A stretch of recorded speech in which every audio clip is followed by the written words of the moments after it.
So if you're reading a law and it kind of triggers this, I can't do that, then it's not something you should do anyway. It's not gonna fit your way of doing it. You have a certain style, a certain belief system, certain values.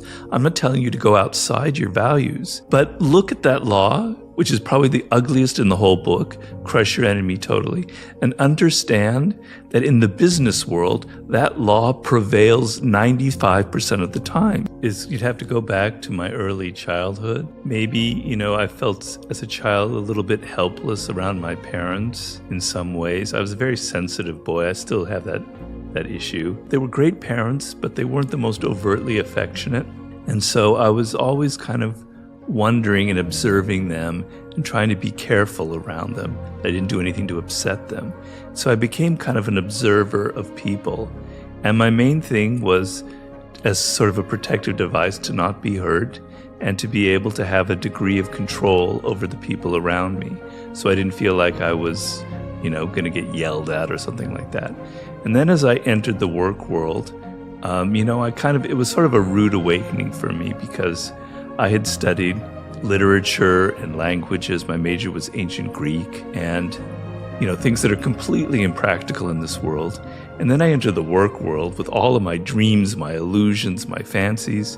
And it's like slapped in the face. This is not what I expected. I had many different jobs. I lived in New York. I did journalism. Then I lived in Europe. I traveled around because I couldn't really find out what I wanted to do. I worked in a hotel in Paris. I taught English in Barcelona. I did construction work in Greece, on an island in Greece. I worked in a television company in London. You name it, I did it. And I had all kinds of bosses.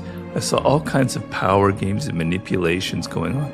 And so taking that knowledge from my childhood of observing people, seeing how they operate, seeing what's really going on behind their minds, because people wear masks. They don't tell you what they're thinking. They don't want to admit that they want power, that they want to control you or manipulate you in some way. And so I was always kind of a decipherer of people and what their real thoughts were. And to me, figuring people out is a form of power. And then I worked in Hollywood, which is kind of the ultimate power environment. Because nobody in Hollywood wants to admit that their goal is power. They want to make it, we're about art, we're about creativity, liberal causes, blah, blah, blah. But really, they wanted power. It's the most power-hungry environment I had ever witnessed. I observed a kind of a double-faced quality going on. On the one hand, they would present this front to their employees, to everyone else. But really, they were practicing all of these games, these kind of power games going on. And so that's what sort of inspired my first book, The 48 Laws of Power, because my sympathies are more on the side of the underdog. I don't have a sympathy for a Hollywood executive, for a Michael Ovitz, for a CEO of a company. I have sympathy for the poor guy like myself who is thrown into these environments, doesn't understand them, is a bit naive, doesn't know the rules of power that these generally white men, at least back in that era, seemed to know instinctively. And so I wanted to reveal to everyone what goes on behind closed doors, the real games of power that people play. So it's not that I'm obsessed with it, but I feel like people like myself are often too naive. They don't understand what they're about to get into. They don't understand how rough and brutal the world can be. And I actually wanted to kind of help them and reveal the kinds of things that I learned the hard way. Well, people have this misconception of power. They think it has to do with, CEOs and presidents, and it's kind of ugly and dirty. I have a much different conception of it. It's something that has to do with your daily life. Now, I have the idea that much in our lives we cannot control. You can throw a number out, 95%. You can't control disease. You can't control the people that you meet. It's by chance that you met your wife and you fell in love and you ended up marrying her. You kind of fall into jobs. There's much in life that is way beyond your control, but there's a margin that you can control, right? And it's mostly about your relationships. It has to do with your children, your spouse, your partners, your colleagues at work, your bosses. And the feeling that you have no control over them, that they can do whatever they want, that you have an idea and you want to sell it to them, or you want somebody to stop their annoying behavior and you can't control them, they're completely oblivious, they won't listen to anything you say, is to me the worst feeling for a human being to have. We're animals that need that sense of I can influence my environment. I can influence the people around me. And the sense of helplessness is a very, very primal feeling. It's like when you take an animal, I don't know if you have dogs or cats, and you put them on their belly, they feel exposed, they feel terrified, and that's when they attack you. Well, that position is like being on our belly. I can't control my teenage son. He's into drugs. My husband or my wife isn't listening to me. My boss is doing, you want the ability to be able to at least defend yourself or to have some influence or power over them. It's a small margin because there's much you can't control. But to the degree that you can have some of that power and then there's one other aspect, probably the most important aspect that I'm forgetting here, is power over yourself, self-mastery. Because a lot of the problems that you have in life, you can't really control yourself. You're subject to all these emotions, these moods, these things that grab you, that obsess you, that possess you. Your mind has these recurrent thoughts. You have no self-control, and it drives you crazy. You have a habit you want to get rid of. You take some program, some class, and 3 months later, you're back at it. What is it? So the sense that you can control yourself to a degree, and the sense that you can have some influence over people is power. And the more you have it, the greater the feeling you have, because you can avoid that helplessness that makes all of us kind of crazy. Well, that was sort of what I wrote the book about, but a lot of it comes from our culture, which I think plays often a very negative role in our lives. It teaches us the wrong kinds of lessons. And so back in the days when it was television, now it's whatever you watch in whatever medium. All of the villains in the world were these power-hungry people in black coats with cars with the windows kind of blacked out, and doing all sorts of evil, ugly things. That's what we think of as power. It's like a cultural trope that we've all digested. This kind of Machiavellian character who's out to kind of destroy people. Nobody thinks of power in a positive sense. And it's maddening. It drives me crazy. It's incredibly hypocritical. When self-help books are written and they're trying to say that power or ambition or influence are ugly things, when the writer himself or herself is actually a very powerful person who has influence, who has control, it's awful. It drove me crazy. It's why I wrote. So I try and tell people, look, who's one of the great saints that we hold up in our culture? Mahatma Gandhi, right? I certainly venerate him. He's an amazing person. And I read very deeply about Gandhi, and I wrote about him in my third book, The Strategies of War. And his goal was to throw the English out of India so they could finally experience independence, because the people had been subjugated for so long that they had forgotten what it meant to be human in a way, right? A very noble goal. But he realized quickly on how difficult it would be. So he had to be strategic. And so he had things like the Salt March, where he very much plotted in advance that he knew, using his method of civil disobedience, where once the police came out, you were not to fight, you were to accept them. If they beat you, you accepted it. You never fought. No violence. But he knew that back in the day before television, that the media, the newspapers, would cover their English bobbies or whomever they were, beating these people up. And it would play horribly in England because people in England thought that they were very liberal and open-minded, that they weren't these horrifying imperialists. He was strategic. He knew that he had to get maximum publicity for very ugly confrontations.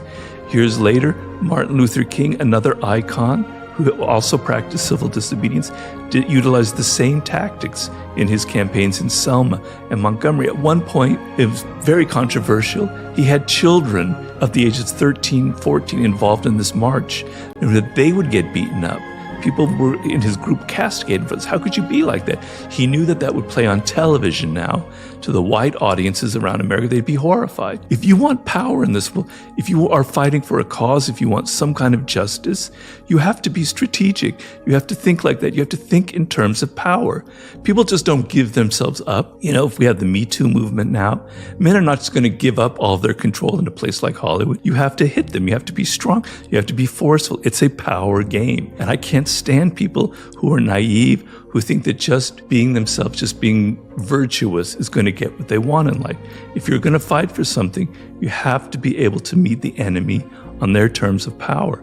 So that's sort of how I like to explain to him. There's nothing unhealthy about Gandhi or MLK as far as I know. But you have to understand there's an offensive and a defensive side to the laws, okay? And I always tell people who have these kind of compunctions about crush your enemy totally, I don't want to do that. Neither do I, okay? So if you're reading a law and it kind of triggers this, I can't do that, then it's not something you should do anyway. It's not gonna fit your way of doing it. You have a certain style, a certain belief system, certain values. I'm not telling you to go outside your values, but look at that law, which is probably the ugliest in the whole book, crush your enemy totally, and understand that in the business world, that law prevails 95% of the time. When a company like Google or any tech company has an enemy, their goal is to get rid of them completely, to buy them out so they have no competitors, right? Look at Amazon, but even smaller businesses dealing with rivals. It's a dynamic in the business world. So you need to be aware of it and not be naive. You don't have to practice it, but you need to be aware of it. Other laws are just simply trying to show you we're animals that kind of base our opinions a lot on what we see and perceive. We don't often think too deeply. We kind of take people based on their appearances. So there's a law of power in there called always say less than necessary. Very kind of common sense law. And the idea is that if you're in a meeting with people, that man or woman who talks less generally has an aura of power, particularly a boss. They seem enigmatic, mysterious, and when they do something, say something, everybody's hanging on their words. What did that mean? Whereas people who talk a lot give the impression that they're weak. They signal weakness. They can't control themselves. So they can't control themselves. How can they control anything in the business world, right? So we sense that in people. So be aware of that. You're probably talking too much in a lot of circumstances, and maybe you can control that. And so this is kind of a way of defending yourself in an environment where people will tend to see you as weak if you can't have any self-control. If you see that a law that's ugly, that makes you skin crawl, you don't want to do it, I have no problem with that. There are a lot of laws I don't practice in there, but you need to be aware of them. You need to be aware that other people are practicing them so that you don't become their victim. Then there are other laws that, yes, you should practice, right? Like appealing to people's self-interest when you're trying to influence them, or despise the free lunch, where you learn to pay for things and be generous with your time and your money for people. So it depends on the law. But I hate it when people say, oh, what an evil book. Those are people who haven't read it, because half the laws, or more than half, have nothing evil about them, and the other half are about opening your eyes. I never say you have to practice this. I'm just making you aware of reality of what goes on in the world. Unfortunately, in the world today, and I've had this experience and we read about it in the news, a lot of people who have a dark side, whom we might consider rather immoral in their behavior, get pretty damn far, right? Yeah. And they use these laws and they don't pay any consequences. So there's no kind of ultimate justice in this world, although there might be in a religious sense. I don't deny that at all. But in a secular world, there's no consequences to pay for it. So people, if they have a law, if they do crush your enemy totally, and that's their goal, they might end up being even better at it than somebody who doesn't really want to go there, but then kind of tries it half-heartedly. I'm not here to say that justice and goodness always prevails, but the people who have those kind of intentions, the true sharks in the world, they don't need my book. They know it. It's in their DNA. They grew up at the age of 5 or 6, 7. It's already been implanted in them, and I write about that in my last book, The Laws of Human Nature. You can see that in certain people at a very early age. The great therapist, psychoanalyst Melanie Klein identified the greedy baby at the age of 6 months that was already sucking so hard on the mother's breast, and she saw that this type of baby turned into the type that was actually very aggressive in life. So it's inbred very early on. People like that have patterns of behavior they cannot control. But those people with those kind of intentions who are very manipulative, I believe very firmly ultimately they hit a wall. They piss so many people off. They don't know the soft side of power. They have no self-control because all they know is grab, grab, grab, push, push, push. They don't know when to yield. They don't know when to step back. right? They've only learned one way.